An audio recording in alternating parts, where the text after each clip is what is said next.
Hello guys, ഇന്ന് ഉപ്പ ഉണ്ടാക്കുന്ന സ്പെഷ്യൽ ലിവർ വരട്ടിയതാണ് കേട്ടോ കാണിക്കുന്നത്. ഉപ്പാൻ്റെ മുഖം കാണിക്കാൻ അത്ര ഇഷ്ടമില്ലാത്തതുകൊണ്ട് ഉപ്പാനെ കാണിക്കുന്നില്ല.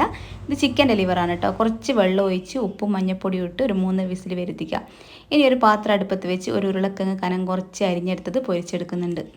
ഇനി ആ എണ്ണയിലേക്ക് തന്നെ 2 സവാളയും കുറച്ച് ഇഞ്ചി വെളുത്തുള്ളി ചതച്ചതും നല്ല ഗോൾഡൻ കളറാകുന്നത് വരെ വഴറ്റിയെടുക്കുക. അതിനുശേഷം ഒരു തക്കാളിയും 4 പച്ചമുളകും നമ്മൾ വഴറ്റിയെടുക്കുന്നുണ്ട്. പിന്നെ നമ്മൾ മസാലപ്പൊടികൾ ചേർത്ത് കൊടുക്കുന്നത് 1 ടീസ്പൂൺ മുളക് പൊടി, 1.5 ടീസ്പൂൺ മല്ലിപ്പൊടി, 1.5 ടീസ്പൂൺ കുരുമുളക് പൊടി, കുറച്ച് ചിക്കൻ മസാല ഇത് ചേർത്ത് ഒന്ന് വഴറ്റിയെടുക്കുന്നുണ്ട്. അതിനുശേഷം മല്ലിയിലയും കരിവേപ്പിലയും ഇട്ട് കൊടുക്കുക. അതൊന്ന് വഴറ്റിയെടുത്തതിന് ശേഷം നമ്മൾ നേരത്തെ വേവിച്ച് വെച്ച ലിവറും ഇട്ട് കൊടുക്കുക. ഉരുളക്കിഴങ്ങും അതിൻ്റെ മേലെ തന്നെ ഇട്ട് കൊടുക്കുക. ഒന്ന് അടച്ച് വെച്ച് കൊടുക്കുക. ഇതിലെ വെള്ളം ഒന്ന് വറ്റി വരും വരെ ഒന്ന് മിക്സാക്കി കൊടുക്കുക. അവസാനം കുറച്ച് കുരുമുളക് ഇട്ടാൽ സംഭവം സെറ്റ്. അവസാനം കുറച്ച് മല്ലിയിലയിട്ട് ഒരു 5 മിനിറ്റ് ഒന്ന് മൂടി വെക്കുക. അടിപൊളി ലിവർ വരട്ടിയത് റെഡി ആയിട്ടുണ്ട്. Okay, bye bye.